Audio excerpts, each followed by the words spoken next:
नमस्कार, सभी दर्शकों का फिर से स्वागत है हमारे चैनल में। और आज हम बहुत इम्पोर्टेंट बात पर चर्चा करने वाले हैं। जैसे हम सब जान रहे हैं कि मालेगांव ब्लास्ट के बाद जिस तरह के कमेंट्स आ रहे हैं या प्रतिक्रिया आ रही है अलग-अलग नेताओं के द्वारा, तो सबसे पहला सवाल मन में सभी के आता है कि बार-बार हमारे ऊपर ही क्यों टारगेट किया जाता है, या हमारे धर्म को लेके, हिंदू कम्युनिटी को लेके या धर्म को लेके हमेशा क्यों बात की जाती है। तो जब ये सोचा तो हमने आमंत्रित किया इसी के बारे में चर्चा करने के लिए आज के विशेष मेहमान देवेंद्र कुमार सोलंकी जी, जो राजनीतिक विश्लेषक है और इनका खुद का अपना एक चैनल भी है जिसका नाम है देवेंद्र के साथ भारत की बात। तो ऑब्वियसली इसी में सब कुछ आ गया कि आज हम भारत की बात करेंगे, हिंदू धर्म की बात करेंगे, सबकी बात करेंगे। सर, आपका बहुत धन्यवाद कि आज आप हमारे चैनल में आए। आपका भी बहुत-बहुत धन्यवाद वर्षा जी कि आपने मुझे यहाँ पर आपके साथ बुलाया और भारत की बात हम करेंगे, तो स्वाभाविक है कि विश्व की बात होगी, विश्व कल्याण की बात होगी। Yes sir. सर, सबसे पहले ये बात है कि हमेशा जो मेजॉरिटी यहाँ पर है, हम लोग हिंदू, उनको ही क्यों टारगेट किया जाता है, और टारगेट करने वाले ही अपने ही लोग हैं सर। देखिए, इसमें वर्षा जी ऐसा है कि जब हम ये समझने का प्रयास करते हैं कि मेजॉरिटी, तो यहीं से ही शुरुआत होती है। क्योंकि अ, थोड़े पीछे जाते हैं तो पता चलता है एक डिवाइड एंड रूल अंग्रेज जो लेकर आए थे। हम्म। 1857 में जब स्वतंत्रता संग्राम हुआ सबसे पहला, वीर यस। सावरकर ने इसे स्वतंत्रता आंदोलन बताया पूरे भारत को। अन्यथा इसे तो यस। केवल एक म्यूटिनी कह के छोड़ दिया गया था कि ये तो अंग्रेजों के सामने हुआ, लेकिन स्वतंत्रता के लिए नहीं हुआ, ऐसा कुछ नहीं था। तो उस समय जो था उसमें जो लड़ने वाले थे, वो सब करीब-करीब एक थे। तब अंग्रेजों को लगा कि इसमें फूट डालने की आवश्यकता है। और इस बारे में मैं ऑथेंटिक नहीं हूँ, लेकिन मैंने ये किसी बड़े व्यक्ति से ये सुना था कि कभी किसी ने एक बड़े मार्क्सवादी से पूछा कि मार्क्स की जब हम बात करते हैं, तो वो तो कहते हैं कि विश्व में केवल 2 ही गट हैं। एक है सर्वहारा यानी मज़दूर और दूसरा है मूढ़िवादी, जिनके पास पूँजी है। यानी उद्योगपति और मज़दूर ये 2 ही वर्ग हैं और तीसरा कोई वर्ग नहीं है। तब हमारे यहाँ के किसी मार्क्सवादी लोगों ने वहाँ पर जाके वो साम्यवादी से पूछा, वामपंथी से पूछा कि हमारे यहाँ पर तो ऐसा कुछ है ही नहीं। तो यस। उसने बताया कि क्या बात कर रहे हो? आपके वहाँ पर जितनी अ, तिराडें हैं, जितनी मतलब फूट हैं, इतनी विश्व में कहीं पर भी नहीं है। तो अंग्रेजों ने जो बात कही थी फूट डालो यस। और राज करो, मार्क्स ने और जो वामपंथी थे उन्होंने अंग्रेजों ने केवल जो फूटें डाली थी उसको कैसे गहरा किया जाए, यह कार्य किया। और ये गहराई बढ़ते-बढ़ते जो आई वो ये आई कि हिंदुओं में कैसे फूट डाली जाए। तो दुर्भाग्यवश हम ही कहीं न कहीं जातियों में बँटे थे।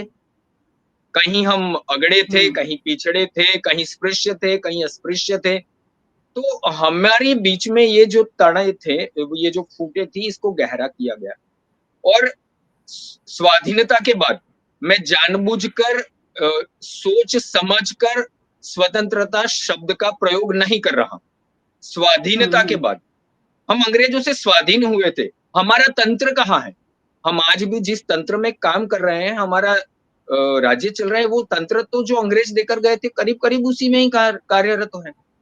तो यस। उसी वो जो एक तंत्र था, वो तंत्र था फूट डालो और राज करो। गुजराती में मैं कभी एक जगह पे गया था तो मैंने कहा था कि अंग्रेजों ने तो ये कहा था कि गुजराती में कहते हैं कि भागला पाड़ो अने राज करो। तो इसको और आगे बढ़ाया स्वाधीनता के बाद भागला पाड़ो अने ताराज करो। मतलब हुँ। हिंदुओं को ताराज किया गया। यस। आप दलित हो, दलितों में भी आप ये हो, आप ये हो, आप ये हो, आप ये हो। आप अगड़े हो तो अगड़ों में भी आप ब्राह्मण हो, आप भूमिहार हो, आप राजपूत हो। अगर आप राजपूत हो तो भी आप ये हो, आप ये हो, आप ये हो। अगर आप ब्राह्मण हो तो आप ये हो, आप ये हो और ये हो। तो ये यस। सारी जितनी-जितनी चीज़ें थी, शायद हो सकता है हमारे मनीषियों ने इसे व्यवस्था के रूप में बनाया होगा, कि समाज समाज को सुचारू रूप से चलाया जाए। हुँ। परंतु इसको विघटन का एक मार्ग बनाया गया, तोड़ा गया। फिर इसमें क्या हुआ कि गुरुजी की एक बात मैं याद करूँगा, राष्ट्रीय स्वयं संघ के जो द्वितीय सरसंघचालक जी थे, परम पूजनीय गुरुजी, उन्होंने कहा था कि अगर आप ऐसे-ऐसे टुकड़ों में बँटते जाओगे, तो बात होगी मेजॉरिटी और माइनॉरिटी की। और यस। तब आप जो मेजॉरिटी हो ना, वो आप माइनॉरिटी की बात जब होगी ना, तो आप माइनॉरिटी में भी माइनॉरिटी हो जाओगे। क्योंकि दलित हुँ। जब आएँगे तो जिसे माइनॉरिटी कहा गया है, उस माइनॉरिटी के सामने दलित कुछ नहीं है। अगर आप अगड़ों की बात करोगे, यस। तो अगड़े जब माइनॉरिटी के बाद मेजॉरिटी माइनॉरिटी की हम बात करेंगे, तो उनके सामने हम कुछ नहीं आएँगे। तो जब मेजॉरिटी माइनॉरिटी की बात होगी, तो आप मेजॉरिटी में नहीं रहोगे, आप ना माइनॉरिटी में भी नहीं आओगे। तो इसी वजह से हिंदू को सदैव टारगेट किया जाता है। वामपंथ की अपनी बात राइट। है। उसको वामपंथ की जब बात करें तो भारत की आत्मा जो है, वो आध्यात्मिक है। भारत किसी यस। वाद से जुड़ा नहीं है, क्योंकि बराबर। गुजरात में मेरी दादी ऐसा कहा करती थी कि कोइनो वाद लेवो नहीं। अर्थात और उसके बाद कहती थी कि कोइनो वाद ये ज ले जेनाમાં बुद्धि न होए। मतलब हुँ। बुद्धि बिना, अपनी बुद्धि चलाए बगैर अगर किसी का अनुकरण करना, इसका नाम है वाद। ये मेरी दादी कहा करती थी। आज हम यही देखते हैं। तो अध्यात्म को कैसे भारत से अलग किया जाए? तो एक बात यहाँ पर ये हुई, और मार्क्सवाद तो वामपंथी तो स्वाभाविक रूप से मानते हैं कि अ, धर्म जो है वो अफीम है। हुँ। और हमारे यहाँ पर, और तो यहाँ पर उन्होंने क्या किया, धर्म को अलग किया, संस्कृति को अलग किया और विज्ञान को अलग कर दिया। हमारे यहाँ पर कहते हैं कि धर्म हमारी आँख है, विज्ञान हमारी पाँख है। और यहाँ पर आँख को अलग कर दिया, पाँख को अलग कर दिया। तो पाँख बिना देखे उड़ नहीं सकती, और आँख बिना देखे आगे नहीं बिना पंख के उड़ नहीं सकती, और पंख बिना आँख के देख नहीं पाएगा। दोनों को यस। अलग कर दिया। यहाँ पर हम साथ-साथ चलते थे। हुँ। विज्ञान और धर्म कभी अलग नहीं था। तो इस वजह से, और इसी वजह से मैं उनका नाम भूल गया, एक उनकी पुस्तक है, अंग्रेजी है और वो अंग्रेज है, क्योंकि हमारे यहाँ पर जो मायने हैं, स्टैंडर्डाइज़ेशन के मायने जो हो गए वो पश्चिम से हो गए, कि यस। आपका कोई भी बात है तो क्या पश्चिम किसी लैबोरेटरी में उसको मान्यता मिली? पश्चिम के किसी वैज्ञानिक ने उसको मान्यता दी? पश्चिम के किसी तत्वचिंतक ने आपकी चिंतन को मान्यता दी, तो वो मान्य है। तो इसी वजह से हुँ। अगर अर्थशास्त्र की हम बात करेंगे, कौटिल्य की बात करें या आर्यभट्ट की बात करें, तो कहेंगे कि क्या पश्चिम में किसी ने इसको मान्यता दी है? तो उन्होंने, मतलब ये पश्चिम के ही एक लेखक हैं, उन्होंने लिखा है कि जब भारत में अंग्रेज नहीं आए थे, तब विश्व की कुल इकोनॉमी में भारत का जो पोर्शन था, वो करीब-करीब 30% 30% से ज्यादा था। एक यस। बहुत अच्छे विचारक हैं जो इतिहासकार भी हैं। उन्होंने 2-3 दिन पहले ही हम लोग बात कर रहे थे तो बताया कि देवेंद्र भाई, मुझे ये समझ में नहीं आ रहा है कि ये जो यंत्र विज्ञान इतना आगे बढ़ा, वैज्ञानिक रेनेसां हुआ, मतलब पूरी क्रांति हो गई। ये क्रांति जब तक पश्चिम के लोग भारत में नहीं आए थे, उससे पहले क्यों नहीं हुई? हुँ। हुँ। बराबर। अगर वो इतने ही बुद्धिमान थे, तो भारत में आने से पहले ही कर देते ना, हुँ। लेकिन हुआ नहीं ऐसा। बराबर। तो सारी बातें भारत को, और भारत में भी हिंदू को क्यों प्रताड़ित करना है? क्योंकि उसको बताओ मेजॉरिटी, लेकिन उस मेजॉरिटी को इतने टुकड़ों में बाँट दो कि वो माइनॉरिटी की भी बात करें ना, तब वो माइनॉरिटी में भी ना आए। तो इस वजह से ये पूरा एक नैरेटिव विमर्श गढ़ा गया मेजॉरिटी और माइनॉरिटी का, और मेजॉरिटी को तोड़ा गया जातियों में, अगड़े अगड़े पिछड़े में तोड़ा गया।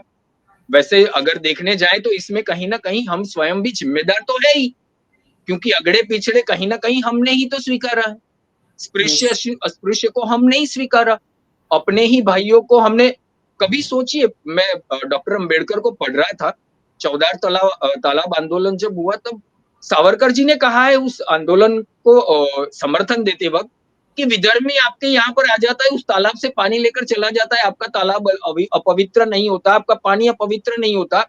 जो आप ही का भाई है, आप ही के धर्म के मानने वाला है, वो आ जाता है तो आपका पानी और तालाब अपवित्र हो जाता है। तो बराबर। ये जो बातें थी कहीं ना कहीं हमने ही स्वीकारी, तो हुँ, हम भी कहीं ना कहीं थोड़े बहुत तो अपराधी हैं।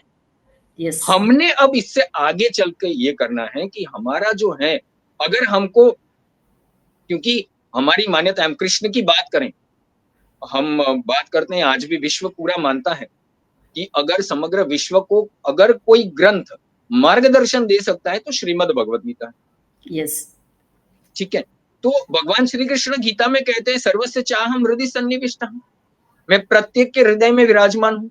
अहम वैश्वानरो भूत्वा प्राणिनां देहमाश्रितः, प्राणी मात्र में मैं वैश्वानर रूप से बैठा हुआ हूँ।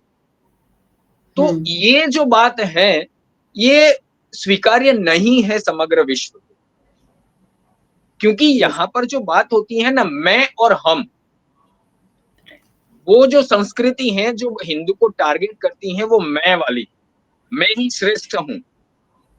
हमारी हिंदू की जो संस्कृति है, वो ये है कि मैं तो श्रेष्ठ हूँ, पूर्णमदः पूर्णमिदम्, मतलब मैं आप बड़े पूर्ण हैं तो ठीक है, आप बड़े पूर्ण हैं, मैं भी छोटा पूर्ण, मतलब मैं यस, अपूर्ण नहीं हूँ।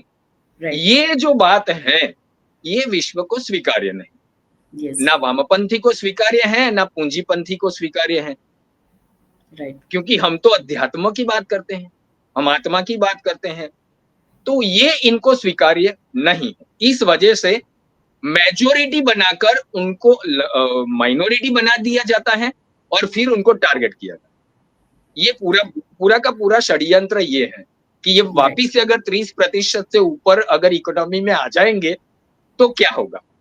अगर हुँ, इनकी शास्त्र में जो चीजें लिखी हैं ये अगर विश्व में स्वीकार्य हो गई, तो हम मैं की जो बात करते हैं, हमने आज तक कहा है कि हमारा ही पुस्तक श्रेष्ठ है, वो तो चलेगा नहीं फिर। इस वजह से हिंदुओं को तोड़ा जाता है, फिर उनको टारगेट किया जाता यस। सर आपने अभी जैसे बताया, लेकिन सर आज की जो यंग जनरेशन है, पूरे वेस्टर्न कल्चर, वेस्टर्नाइज़ेशन उनका माइंडसेट है सर। जब हमारा कल्चर या हमारा हिंदू धर्म इतना व्यापक है, उसको अगर आप समझाएँगे तो कैसे समझाएँगे? व्हाट इज़ द मीनिंग, इसका अर्थ क्या है हिंदू का मतलब?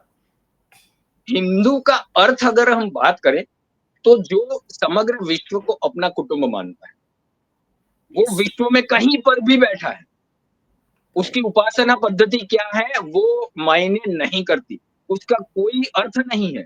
लेकिन हुँ, अगर वो समग्र विश्व को अपना कुटुंब मानता है, तो वो हिंदू। यस, यस, जो मानता है कि मैं पूर्ण हूँ और सामने वाला जो है वो भी पूर्ण है, तो वो हिंदू है। जो राइट, मानता है समग्र विश्व में जो भी है, वो सुखी रहे, संपन्न हो और स्वास्थ्यमय हो। सर्वेत्र सुखिनः सन्तु, सर्वे सन्तु निरामया, ये जो मानता है, उसकी उपासना पद्धति क्या है उसमें हम नहीं पढ़ना चाहेंगे, लेकिन वो हिंदू है। राइट, जो यस, मानता है अहम ब्रह्मास्मि तत्त्वमसि, मैं ब्रह्म हूँ, तू भी ब्रह्म है। यस, ये जो मानता है, वो हिंदू है। जो मानता राइट, है कि मुझ में एक परम तत्व विराजमान है और सामने जो मेरे हैं, उसमें भी वो परम तत्व विराजमान है, वो हिंदू है। जो यस, मानता है कि मेरा पहनावा कुछ भी है, लेकिन मैं मनुः अपत्यः इति मनुष्यः, जिसके हुँ, संस्कार मानव्य से अनुरूप हैं, वो हिंदू है। भगवान राइट, श्री कृष्ण ने कहा है गीता में, मम वर्तमानु वर्तन्ते मनुष्यः पार्थ सर्वशः, जैसा मैंने कहा है ऐसा जो जीता है वो मनुष्य है, और जो मनुष्य है, जो हिंदू हैं, वो मनुष्य हैं, और जो मनुष्य हैं वो सारे हिंदू। क्योंकि ये मान्यता अगर है मुझ में, मैं ही सर्वश्रेष्ठ हूँ, क्योंकि गीता में जब हम बात करते हैं ना, तो जैसे आपने कहा कि आज आज के यूथ को कैसे मनाएँगे? कल की बात करें, प्रथम शुक्रवार आता है, विश्व में अगस्त का फ्रेंडशिप डे हो जाता है। हाँ, यस, तो फ्रेंडशिप होती क्या है? राइट। मैं कल किसी ने मुझे बताया कि कृष्ण सुदामा जैसी मित्रता होनी चाहिए। परंतु हुँ, सुदामा को तो हमने बिल्कुल वो जैसे एक ऐसे थे कि वो आए, किसी ने पूछा नहीं, ऐसा हमने गरीब बना दिया। मुझे ऐसा लगता है कि जो मित्रता जो है, वो श्री कृष्ण और अर्जुन जैसी होनी चाहिए। यस, जहाँ पर भगवान स्वयं, गीता में कहीं पर भी नहीं लिखा है कि श्री कृष्ण उवाचः, कहा है श्री भगवान उवाच। और ये वहाँ पर इस ये जो मित्रता है ना, वो ऐसी है कि वो समर्थ है, सर्वशक्तिमान है, और जब दुर्योधन और अर्जुन दोनों जब माँगने जाते हैं, तो भगवान कहते हैं कि एक तरफ मेरी नारायणी सेना है, एक तरफ मैं हूँ और मैं शस्त्र नहीं उठाऊँगा। तो अर्जुन कहता है भगवान आप चाहिए मुझे, क्योंकि हाँ, मित्र हैं मेरे। और हुँ, जब-जब और जब पूरी गीता कह देते हैं, मित्रता में क्या होना चाहिए, सबसे पहला कंडीशन क्या है? तो ये श्रीमद् भगवत गीता में कहा है। भगवान पूरी गीता अर्जुन को समझाने के बाद क्या कहते हैं? यथेच्छसि तथा, जो तुझे यस, उचित लगता है वो कर। और यहाँ पर अर्जुन जो कहता है, करिष्ये वचनं तव, तुमने जो कहा है ना वो करूँगा। क्योंकि ये जो बात है, ये जो समर्पण है, ये समर्पण मित्रता में होना चाहिए। और जो पश्चिमोत्तर और पश्चिम से आई हुई जो फ्रेंडशिप है, उसमें क्या है? मित्र क्या चाहिए? कैसा मित्र चाहिए? अगर वो पावर में है, तो वो मित्र होना चाहिए, वो कहीं न कहीं काम में आएगा। उसके हाँ, पास उसके पास कोई पोज़ीशन है, तो उसको मित्र बना लेते हैं। लेकिन जैसे ही वो मेरे काम में नहीं आया, तो मित्रता वहाँ पर समाप्त हो खत्म, जाती है। यस, हमारे यहाँ पर ये मित्रता ऐसी है ही नहीं, वो भगवान ने कहा है मैं शस्त्र नहीं उठाने वाला, प्रतिज्ञा लिए हुए हैं, फिर भी वो मित्र उन्हीं को माँगता है। और ये मित्र कैसा है? वो एक परंपरा थी, कि हम तो कहते भी हैं और ऐसा होना भी चाहिए, रघुकुल रीति सदा चली आई, प्राण जाए पर हाँ, वचन न जाए। यस, लेकिन यहाँ पर प्रतिज्ञा ली हुई है, मैं शस्त्र नहीं उठाऊँगा। लेकिन जब भीष्म पूरा का पूरा ऐसा लगता है कि अगर इसी शक्ति से भीष्म लड़ते रहें, तो पांडव सेना हार जाएगी, तो वो खुद शस्त्र लेकर आ जाते हैं। ये हुँ, मित्र है, मेरे मित्र को बचाना है, क्योंकि मेरा मित्र धर्म की तरफ है और मुझे मेरे मित्र को बचाना है। तो वो अपनी प्रतिज्ञा वहाँ पर नहीं आती, बाधा नहीं बनती। ये राइट, मित्रता है हमारी। यस, जैसे आपने कहा है कि हमें टारगेट क्यों बनाया जाता है? क्या समझना चाहिए? तो हमारे यहाँ पर अगर मैं तो बात करूँ कि आपके महाराष्ट्र में मेरा मुझे बहुत पसंद है वो, पूरण-पोळी, हाँ, है ना? तो कभी-कभी ऐसा लगता है कि ये चारों तरफ कहीं सिलाई तो है नहीं ना, कहीं किसी ने इसे सील किया हुआ है, लेकिन अंदर से ये मीठा आया कैसे? है यस, ना? तो कितनी चीज़ें हैं, कितनी मिठाइयाँ हैं हमारे पास। राइट, किसी भी प्रांत में चले जाइए, अपनी एक मिठाई है। यस, बंगाल में चले जाइए सौंदेश है, गुजरात में आ जाइए आपको अ, मिल जाएगा गुलाब जामुन मिल जाएगा। हर एक जगह की एक मिठाई है, लेकिन हमारा उत्सव है, रक्षाबंधन आता है, तो इसको चॉकलेट वाला बना दिया जाए, कुछ हाँ, मीठा हो जाए। अरे भई यहाँ तो हम मीठे ही मीठे हैं। हमारे यहाँ पर गुजरात में तो वैसे भी कहते हैं, जो गुजरात में नहीं रहते हैं और यहाँ पर आते हैं तो कहते हैं आपके यहाँ पर बहुत मीठा बनता है। तो हम तो यहाँ पर मीठा हमारे यहाँ पर तो जैसे गुजरात में देखिए, तो आप नमक नहीं डालते हैं, तो खाना मीठा नहीं बनता, वो मिठास नहीं रहती। तो गुजरात में हुँ, तो नमक को मीठा कहा जाता हाँ, मिठू, है ना? यस, मीठू। तो यस, और यहाँ पर ये हमको सिखाएँगे कि कुछ मीठा हो जाए, और राइट, हमारा यूथ इसे मान ले। राइट, यस, क्योंकि जो इसके आगे मैं आपको बताऊँगा कि कैसे हमें टारगेट किया जाता है, इसकी भी बात करेंगे। लेकिन हमारी जो परंपराएँ हैं, हमारे जो उत्सव हैं उसको कैसे वेस्टर्नाइज़ किया जाए। हुँ, और यस, क्योंकि यूथ सदैव परिवर्तनशील रहता है और इसीलिए और हमारे यहाँ पर कभी भी पीढ़ीगत झगड़ा नहीं हुआ। हुँ, अर्जुन और भीष्म में झगड़ा नहीं होता। ये 3 पीढ़ियाँ बीच में हैं, लेकिन झगड़ा नहीं होता। राइट, और लेकिन वेस्टर्न कल्चर हमारे यहाँ पर क्या लेकर आता है? Generation gap. हमारे यहाँ यस, पर ये ऐसा कहते हैं कि बेटा और बेटी जब अपने कंधे तक ऊंचाई तक आ जाते हैं ना, तो उसके साथ मित्र जैसा व्यवहार करना चाहिए। यस, अब अगर हम मित्र जैसा व्यवहार करते हैं, तो जनरेशन जैसी कोई बात ही नहीं होती, क्योंकि कंधे तक आ गया तो वो मेरी जनरेशन जैसा ही है। मुझे उसकी जनरेशन को अडॉप्ट करना है। लेकिन यहाँ पर वेस्टर्न हमें क्या बताता है? There is a generation gap. आपके बीच में गैप है। तो क्या करता है? और वैसे भी मस्तिष्क ऐसा है, तो वो सोचता है कि गैप कहाँ-कहाँ है? तो वो यहाँ से फिर बैरियर बनाकर अलग होना शुरू हो जाता है। और यस, वैसे भी वेस्टर्न जो कल्चर है वामपंथी और पूंजीपन, पूंजीवाद जो है वो और वामपंथ दोनों ही इसका यही कोर वैल्यू है कि फूट डालो। तो जनरेशन में भी बताया कि गैप है आपके बीच में और उसी गैप को तो फिर चौड़ा किया जाता है। यस, राइट, इस तरीके से हमारा जो कल्चर है उनको और हमारे मंदिरों को टारगेट किया जाता है। क्यों किया राइट, जाता है? क्योंकि इनको पता है कि भारत की समृद्धि अगर कहीं पर उसका रहस्य जो है वो तो मंदिर में है। हुँ, बस जैसे कभी मैं पढ़ रहा था, करीब-करीब 60,000 करोड़ की मंदिर इकोनॉमी है हमारी। आस-पास में रहने वाले मंदिर के आस-पास में रहने वाले कितने लोग, चाहे आप वहाँ पर खिलौना बेचने वाला ले लीजिए, पूजा की सामग्री बेचने वाला ले लीजिए, फूल बेचने वाला ले लीजिए, वहाँ पर जो ट्रांसपोर्टेशन का कार्य करते हैं, ऑटो रिक्शा वाले ले लीजिए, टैक्सी वाले ले लीजिए, वहाँ पर जो एकोमोडेशन का कार्य होता है, वो ले लीजिए। कितने लोग मंदिर की वजह से अपना रोजगार पाते हैं। यस, लेकिन क्योंकि हमें पूंजीवाद को बढ़ावा देना है, तो ये मंदिर जो है इसे टारगेट कीजिए। या और मंदिर को अगर टारगेट करने के लिए हमें क्या करना है, तो यूथ को इससे अलग कीजिए। तो क्या करेंगे? अरे देखिए ना आपके मंदिर में मूर्ति पूजा क्यों करते हो आप? उसमें तो कोई हुँ, उसमें कहाँ, वो तो सॉल्व ही नहीं होता उसमें तो। वो कहते हैं ना जी हुँ, वहाँ तो आत्मा भी नहीं है, पत्थर है। यस, ऐसे करके किसी भी तरीके से अगर हम हिंदू शास्त्रों की बात करें तो शास्त्र नहीं कहा जाता है, उसे माइथोलॉजी कहते हैं। हाँ, यस, माइथोलॉजी का दूसरा अर्थ करते हैं कल्पना। या शास्त्र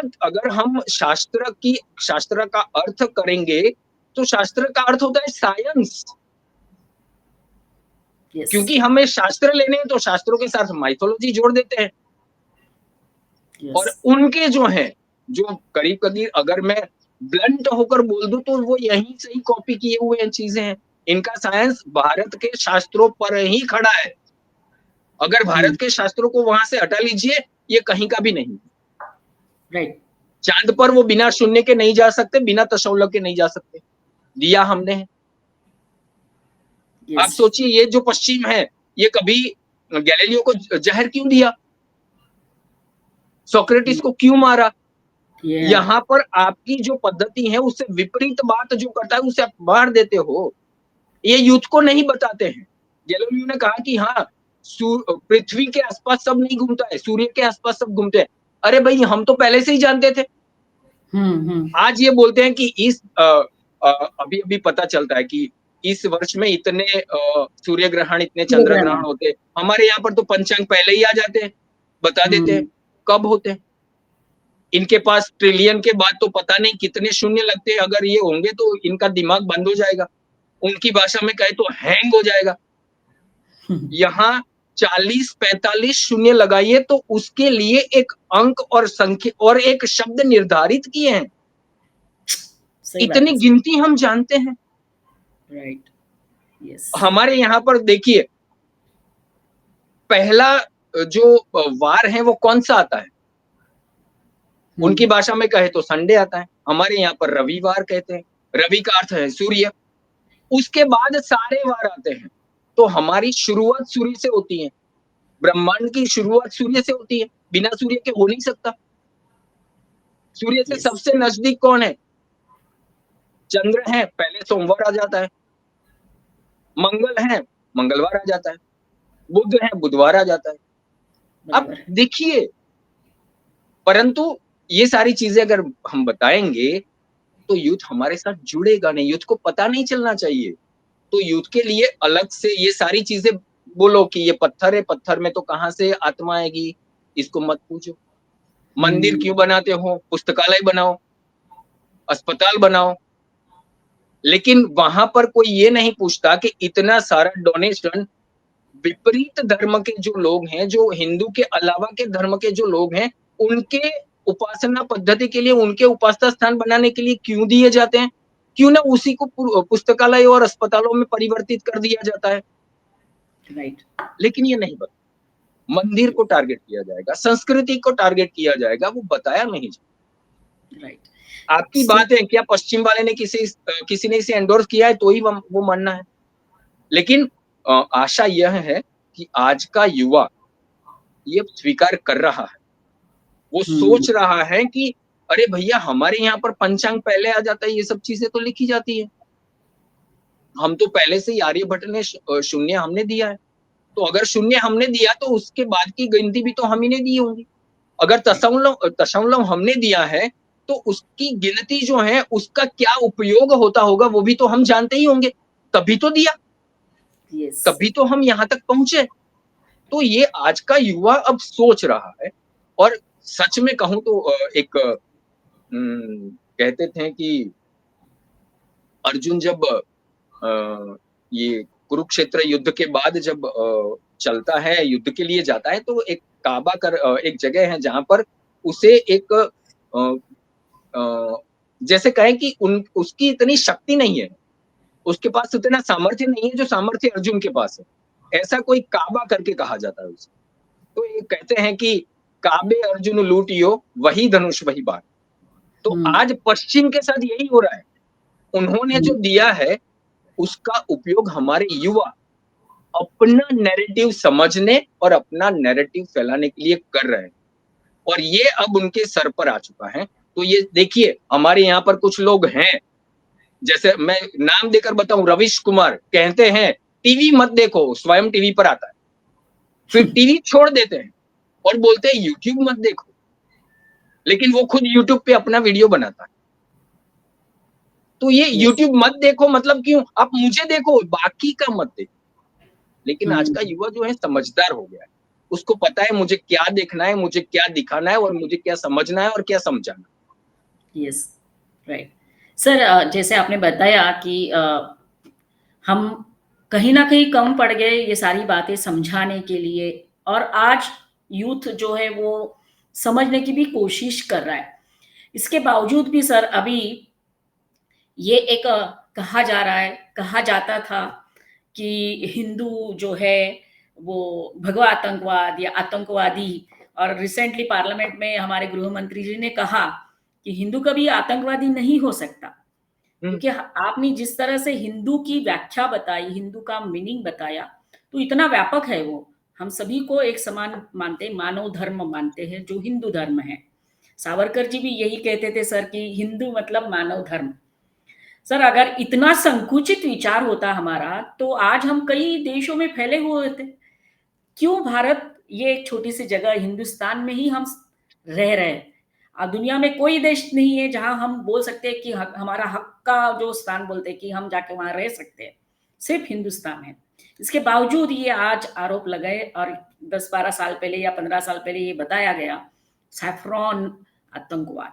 सर इसके पीछे क्या कारण है सर? इसके पीछे के जो कारण हैं तो एक तो सबसे बड़ा जो है वो है पॉलिटिकल। हम्म, जैसे मैंने पहले आपको बताया कि बात जो टर्म्स जो शब्दावली घड़ी गई वो थी मेजॉरिटी और माइनॉरिटी। और मेजॉरिटी जो थी उसके टुकड़े कर करके उसको मिनी माइनॉरिटी बना दिया। तो अब मिनी माइनॉरिटी जो है उसको उसकी संस्कृति से अलग कैसे किया जाए।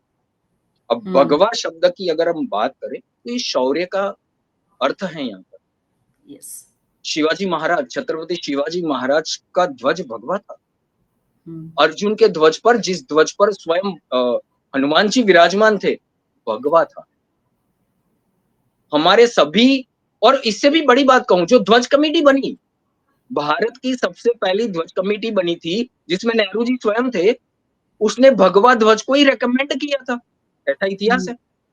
डॉक्टर बाबा साहब अम्बेडकर एक बार जब ये चल रहा था, संविधान बन रहा था, उस समय वो मुंबई आए हुए थे, तो कुछ कार्यकर्ताओं ने उनको मिलके बताया, वो ध्वज कमेटी के सभ्य भी थे। वो ये मसौदा समिति थी, उसके चेयरमैन तो थे ही थे, वो ध्वज ध्वज कमेटी के सदस्य भी थे। तो कुछ लोग उनको मिले, उन्होंने बताया कि बाबा साहब, हम चाहते हैं कि भारत का राष्ट्र ध्वज वो भगवा हो। तो बाबा साहब ने उनको बताया कि आप लोकमत तैयार कीजिए, मैं यह बात को ध्वज कमेटी में रखूँगा। हुँ, तो अगर इसको हम पॉलिटिकल एनालिस्ट की तरह देखें तो कहीं न कहीं अम्बेडकर भी इस बात से सहमत थे कि भगवा ध्वज होना चाहिए। वो मानते हुँ, थे कि आप लोकमत बनाइए, मैं बात करूँगा। हुँ, तो ये है। और उसके आगे जब अम्बेडकर वापस जा रहे थे दिल्ली, तो कुछ कार्यकर्ता, जिसमें शायद चलिए उनका नाम नहीं देता हूँ क्योंकि मुझे कन्फर्म नहीं है।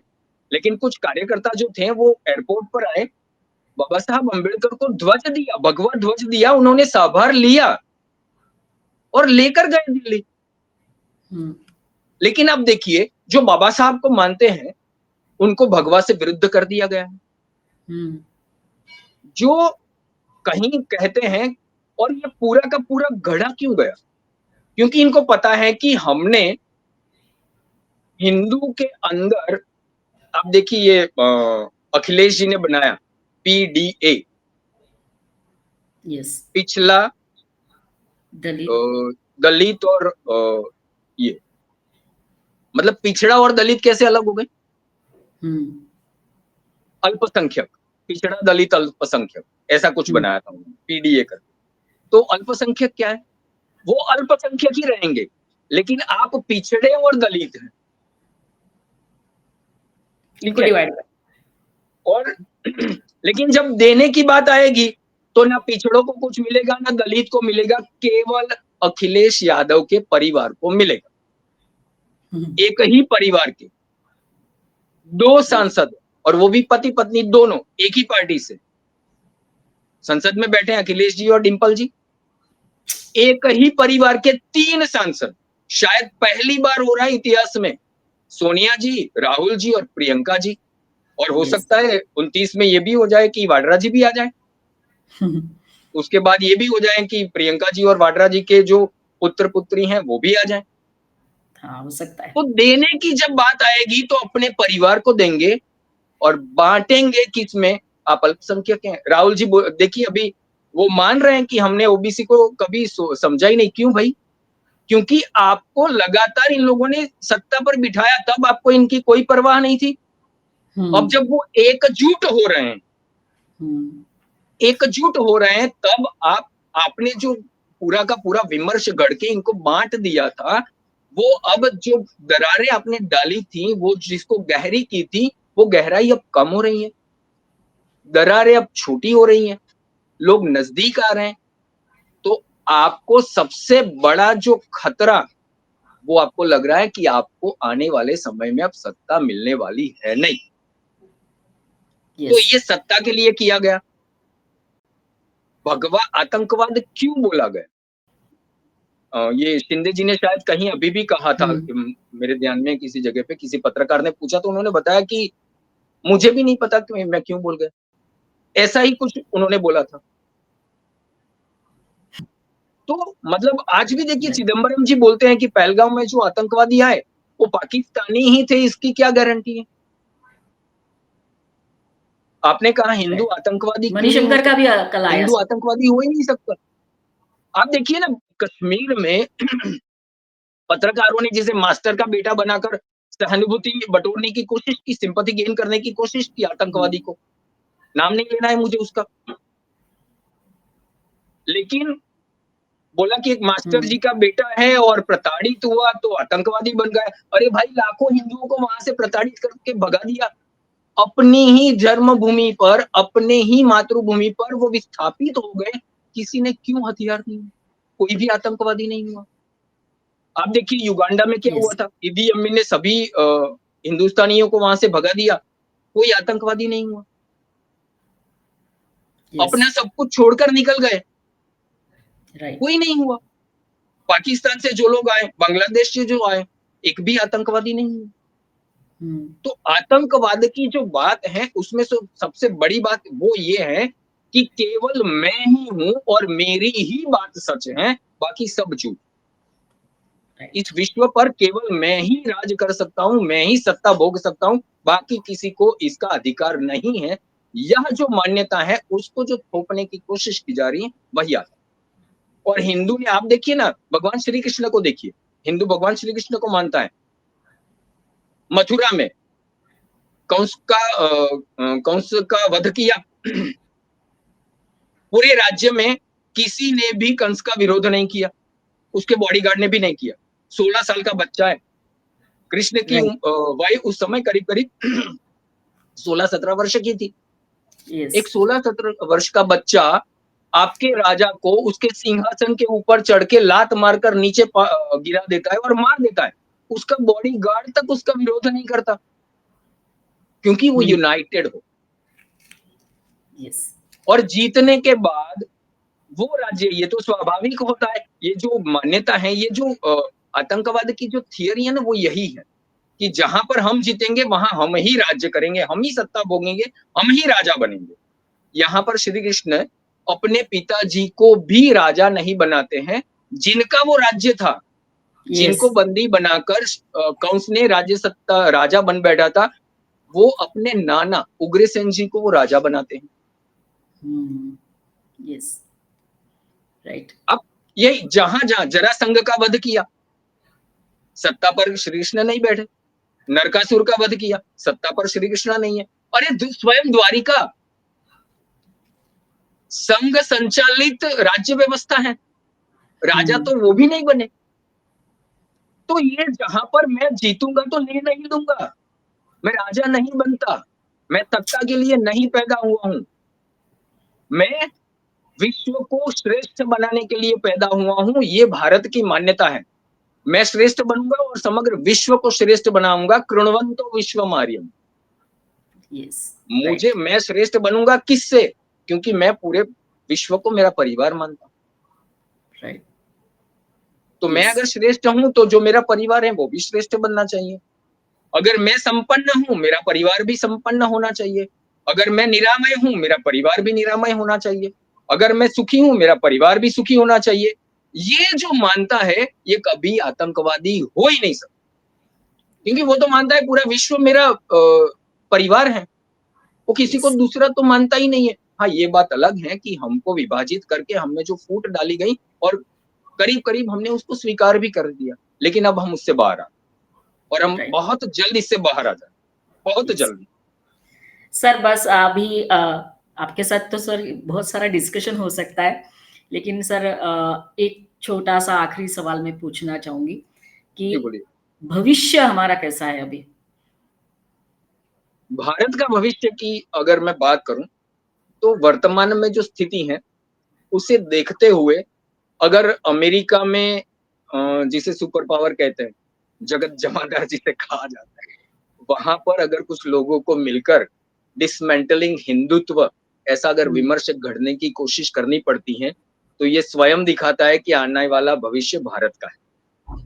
ये स्वयं दिखाता है कि आने वाला भविष्य यस, भारत का है। लेकिन हमें जिसे राइट, चौकन्ना रहना है, सावचेत रहना है, वो हमें देखना पड़ेगा। वो सबसे बड़ी बात जो है, क्योंकि हम पूरे विश्व को परिवार मानते हैं और हिंदू जो है, उसका सबसे छोटा यूनिट वो व्यक्ति नहीं है, वो परिवार है। तो हमें ग्लोबल मार्केट फोर्सेस जो हैं, राइट, उससे सावचेत रहना है, क्योंकि वो हमारे परिवार को तोड़ रहा है। वो एडवर्टाइज़मेंट दिखाएगा आपको हुँ, कि आपके घर में टीवी है, लेकिन सास-बहू बैठी है, बहू को कोई दूसरी सीरियल देखनी है, सास को दूसरी देखनी है, तो आप एक काम करो, दूसरा टेलीविज़न ले लो। तो सास और बहू साथ में बैठेंगे ही नहीं। पिताजी को टीवी यस, पर कोई सीरियल देखना है और बेटे को फुटबॉल देखना है, नहीं बेटे को तो वो जैक्सन देखना है, माइकल जैक्सन का, या फिर वो दूसरे जो हैं रॉकस्टार उनका गीत देखना है, तो दूसरा टेलीविज़न ले लीजिए। यस, ये राइट। गढ़ा जाता है। आपको सीरियल्स बनाकर दिखाया जाएगा कि हिंदू परिवारों में तो सास-बहू में झगड़े ही होते हैं। देवरानी-जेठानी केवल लड़ेगी ही, भाइयों में तो लड़ाई ही होगी।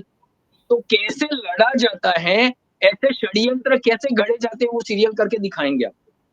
हुँ, तो इससे ये जो ग्लोबल मार्केट फोर्सेस है, इससे और कल्चरल मार्क्सिज्म है, जो आपको दिखाएगा कि ये संस्कृति है, लेकिन वो विकृति दिखाएगा। राइट, जो विभाजनकारी कृति जो करते हैं ना, वो विकृति होती है और जो संयोजन का, जो जोड़ने का कार्य करते हैं, उसे संस्कृति कहते हैं। संस्कृत, यस। वामपंथ ने कभी किसी को जोड़ा नहीं है। वामपंथ स्वयं ही कहता है कि विश्व में 2 ही हिस्से हैं, मज़दूर और पूँजी वाले। तो जो तोड़ने की बात करता है, वो कभी संस्कृति की बात नहीं कर सकता, वो केवल विकृति की बात करता है। तो ये कल्चर की जो बात करने वाले कल्चरल मार्क्सिस्ट जो हैं, इससे नक्सलवाद से हमें दूर रहना। राइट, जो अर्बन नक्सल, नक्सलाइट जो हैं, वो आएँगे और वो किसे बचाएँगे? तो जो भारत को तोड़ने की बात करें, हुँ, उसको बचाएँगे। वो ऐसे शब्द गढ़ेंगे कि इससे बचने के जो रास्ते वो यही हैं कि अगर वो अपनी भावनाओं को भड़काते हैं, छूते हैं, तो समझिए कि ये आपको कहीं न कहीं भड़का रहे हैं, आपको आपके स्व से विपरीत ले जा रहे हैं। हमें हमारे हुँ, स्व को पहचानना पड़ेगा। राइट, स्वबोध और शत्रुबोध, ये दोनों हमें आइडेंटिफ़ाई करने रहेंगे और एक यस, कट्टरवाद जो, केवल मैं ही हूँ, ये जो कट्टरवाद है, इससे हमें सावचेत रहना। और राइट। इससे तो और ये सारी चीज़ें हैं, इससे ना केवल हमें, इससे पूरे विश्व को चिंतित होना चाहिए और पूरे विश्व को ध्यान में रखना चाहिए। राइट। सर इतने छोटे से समय में आपने काफ़ी सारा हमको बताया और हम आखिर में यही कह सकते हैं कि हमें मिटाने की कोशिश बहुत सारे लोगों ने की लेकिन नहीं मिटा पाए, तो यही हमारी ताकत है कि अगर हम स्व को पहचानेंगे और उसके ऊपर काम करेंगे तो जो सपना हम देख रहे हैं कि भारत एज़ अ विश्व गुरु, वो हम बन सकते हैं। सर बिल्कुल, आज आज आपका हम बहुत धन्यवाद करना चाहेंगे कि आपने समय निकाल कर हमारे साथ बात की, हमारे साथ जुड़े और सभी दर्शकों को मैं निवेदन करना चाहूँगी कि सर का भी जो यूट्यूब चैनल है, देवेंद्र के साथ भारत की बात, उसको भी आप ज़रूर देखिए, सर बहुत अच्छा-सा बताते हैं। और हमारे चैनल के दर्शकों को भी हम बताना चाहेंगे कि आप भी हमारा आज का वीडियो आपको अच्छा लगा हो तो ज़रूर लाइक करिए, कमेंट करिए। जिन्होंने चैनल सब्सक्राइब नहीं किया है, तो सब्सक्राइब कर लीजिए। और सर अगले टाइम हम आपके साथ और एक कोई अच्छा टॉपिक लेकर चर्चा करना जी अवश्य। चाहेंगे और आपका बहुत धन्यवाद फिर से sir. Thank ji you Varsha very ji, much. आपका भी बहुत-बहुत धन्यवाद कि आपने इस विषय पर मुझे अपने विचार रखने का ये एक अवसर दिया और यस, भारत माता को नमन करने का ही ये अवसर था जो आपने दिया, इसके लिए आपका बहुत-बहुत धन्यवाद। थैंक यू सर, धन्यवाद जी, सर। धन्यवाद। जय हिंद सर।